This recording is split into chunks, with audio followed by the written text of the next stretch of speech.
Hello বন্ধুরা, welcome back to my YouTube channel. তা তোমরা কেমন আছো? আশা করি ভালো আছো, সুস্থ আছো। তো আমিও ভালো আছি। নতুন আবার আরেকটা ভিডিও নিয়ে চলে আসলাম বন্ধুরা। একটু আগে লাইভে এসেছিলাম, ঠিক আছে। তা যাই হোক, এখন তো আর লাইভ করার সময় নেই। এখন মানে কটা বাজে? 10টা বাজে। যাই হোক, একটু বসেছিলাম, একটু করলাম, ঠিক আছে। তা এখন ভিডিওটা আজকে একটু অন্য কন্টেন্ট। আজকে ঢ্যামনাকে নিয়ে নয়, আজকে প্রীতম আর রিমি দিশানি এদেরকে নিয়ে, ঠিক আছে। তা একজন বড় বড় বাতেলা মারছে, ঠিক আছে। তার বাতেলাটা কিভাবে কমানো যায় সেটার জন্যই আমি আসলাম। হ্যাঁ, বুঝেছো? বাতেলা আবার কিভাবে কমানো যায় সেটা আমি জানি। এখন কথাটা হলো, ভিডিওটা শুরু করার আগে তোমাদেরকে বলছি, চ্যানেলটাকে সাবস্ক্রাইব করে দাও, নোটিফিকেশনটা অন করে দাও। নোটিফিকেশন অন করে দেওয়ার সঙ্গে সঙ্গে আমার ভিডিওগুলো তোমাদের কাছে কি হবে? পৌঁছে যাবে, তাই না? তা যাই হোক, কিরে ওয়ালবে খুব বাতেলা, খুব খুশি না? অন্যের দুঃখে খুব খুশি, এত খুশি। জানিস অন্যের দুঃখে যে খুশি হয় তার ওই দুঃখটা তার ঘাড়ে এসেই পড়ে। এটাকে জানিস না তো? তুই তো আবার ভাবিস তুই বড় মহান ইউটিউবার, তুই তো ভাবিস তুই সবাইকে উপকার করিস, তুই এমন ধরনের মহিলা, তাই না? উপকার করিস, হ্যাঁ বলছি, মিথ্যে কথা বলবো না। উপকার করে বাস কিভাবে পিছনে দেওয়া যায় সেটা তুই ভালো করেই জানি, বুঝেছিস? আর উপকার নিয়ে তারপর মুহূর্তেই তুই যে কিভাবে বাস দিতে পারিস সেটাও আমরা ভালো করে জানি। প্লাস ভিউয়ার্সরাও ভালো করেই জানে, বুঝেছিস? ভিউয়ার্সরাও ভালো করে জানে। আচ্ছা, এখন আসে মূল কথাটা হলো বন্ধুরা, এই প্রীতম আর রিমি দিশানি এদের নাটক জাস্ট আর মেনে নিতে পারছি না। হ্যাঁ, এগুলো নাটকই বলবো, তাই না? এগুলো আজকে কত বছর থেকে নাটক, এগুলো জাস্ট অসহ্য হয়ে যাচ্ছে, ঠিক আছে। যাই হোক, প্রীতম, তুই কি করলি? তোকে নোটিশ পাঠিয়েছে তোর বাড়িতে, ঠিক আছে। এগুলো আবার অন ক্যামেরায় আনার কোন দরকারটা ছিল? সবাইকে জানানোর কোন দরকারটা ছিল? নোটিশ এসেছে, ঠিক আছে। সব কিছুই কি তোদের কি এই সোশ্যাল মিডিয়াতে জানাতে হবে?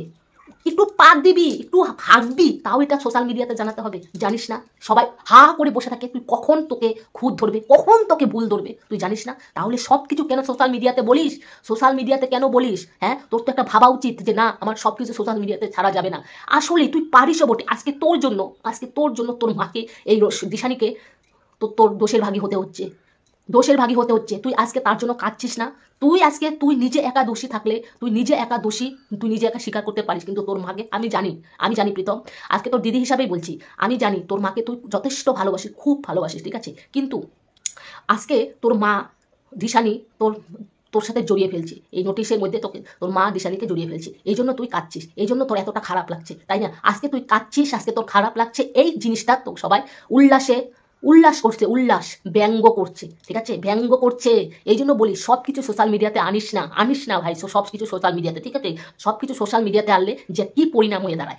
এখন আসি আসল মুদ্রা কথা। আচ্ছা বন্ধুরা, একটা কথা বলো তো, হ্যাঁ তোমরা এখন বলতে পারো যে তুমি এতদিন রিমি পিঙ্কি মানে ওই পিপালের পাল বংশকে সাপোর্ট হয়ে কথা বলেছো, এখন আবার প্রীতমের সাপোর্ট হয়ে কথা বলছো। দেখো বন্ধুরা, আমি আবারও বলছি, বারংবার বলবো, আমি কারো দলে না, ঠিক আছে। কারো দলে না, না এ দল না ও দল, না এ দল ও দল, কাউকে চাপিও না, ঠিক আছে। দেখো, আমার যাকে ভালো লাগবে, কারণ আমার জীবনটা আমি আমার নেট আমার মোবাইল আমার যাকে ভালো লাগবে তাকে নিয়ে ভিডিও করবো। যাকে আমার মনে হবে যে না, এটা নিয়ে আমার ভিডিও করা উচিত, সেখানে আমি ভিডিও করবো, ঠিক আছে। তাকে আমি কমেন্ট করবো না করবো সম্পূর্ণ আমারও ব্যক্তিগত ব্যাপার, সেটাকে কেউ যেন মাথা ব্যথা না করে, ঠিক আছে।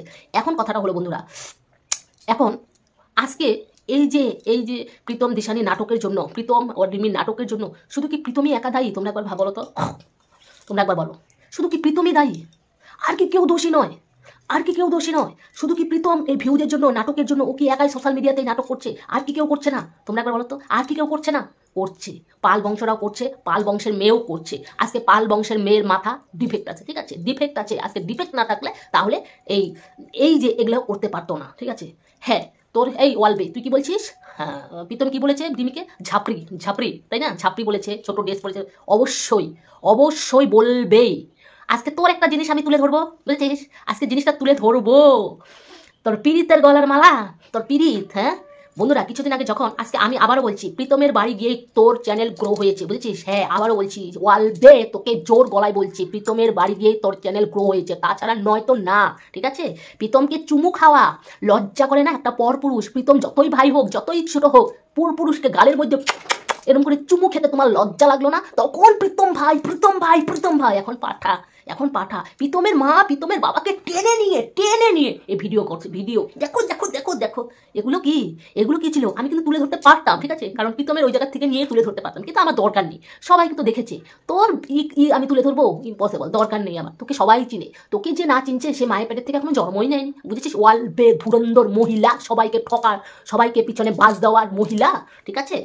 আজকে কথাটা হলো বন্ধুরা, আজকে যদি প্রীতম আর রিমির এই সংসারটা যদি নষ্ট হয়ে যায়, প্রীতম কিন্তু একা দোষী নয়, ঠিক আছে। হ্যাঁ, প্রীতম তো দোষী, হ্যাঁ, আমি বললাম যে রিমিদের থেকে প্রীতম অনেক দোষী, মেনে নিলাম প্রীতম দোষী, ঠিক আছে, কিন্তু রিমিরাও কিন্তু ধোয়া তুলসী পাতা নয়, ঠিক আছে, ধোয়া তুলসী পাতা নয়। হ্যাঁ, আজকে রিমির মাও কিন্তু ধোয়া তুলসী পাতা নয়। আমি বলবো যে রিমির মা রিমিকে দিয়ে দেখিয়ে ভিউজ কামায়, অবশ্যই ভিউজ কামায়। কেন? তো আপনার তো বোঝা উচিত যে আপনার মেয়েরও একটা জীবন, আপনার মেয়েরও সংসার করতে হবে, আপনার মেয়েরও কারো ঘরে যাবে, তাই না? এইভাবে সারা জীবন কি সোশ্যাল মিডিয়াতে আপনার মেয়েকে দেখিয়ে আপনি কি রেভিনিউ ইনকাম করবে? কেমন ধরনের মা তাহলে আপনি? হ্যাঁ, এটা তো ভালোবাসার না, এটা আপনি মেয়েকে দিয়ে রেভিনিউ ইনকাম করছেন, আর কিচ্ছু না। আজকে আপনি হয়তো আমার ভিডিওটা যদি দেখেন হয়তো মনে খারাপ লাগতে পারে, কিন্তু আমি এটা সত্যি কথা বলছি কাকিমা, যে প্লিজ মেয়েকে দিয়ে আর এই রেভিনিউ ইনকাম আপনি করবেন না। আপনি মেয়েকে যেখানেই বিয়ে দেন যেন মেয়েটা যেন শান্তিতে থাকে, ঠিক আছে। আরেকটা কথা বলছি, এই যে নাটক, এগুলো বাদ দেন। অনেক নাটক হয়েছে, অনেক নাটক করেছেন। এখন আপনারা কি হয়েছেন বলুন তো? এখন আপনারা জোকারের পাত্র হয়ে গেছেন সবার কাছে, সব ভিউয়ার্সদের কাছে, ঠিক আছে। প্রীতম তোকেও বলছি, তোরা এখন না সবার কাছে জোকারের পাত্র হয়ে গেছিস, ঠিক আছে।